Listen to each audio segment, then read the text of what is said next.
শ্যাওলা ফুল। কাপ্তাই সড়কের পাশে ডোবায় অনেক শ্যাওলা ফুল ফুটেছে। দেখলে চোখ জুড়িয়ে যায়।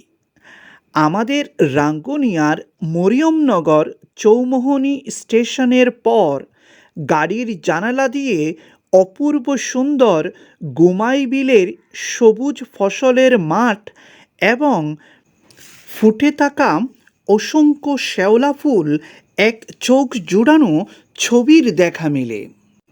যদিও বা এই শ্যাওলা ফুলের কোনো মূল্য নেই, এই ফুল কেউ চাষ করেনি, মূল্যহীন হয়েও পানিতে ভাসতে ভাসতে কত যে সৌন্দর্য তৈরি করেছে তা দেখলেই বোঝা যায়।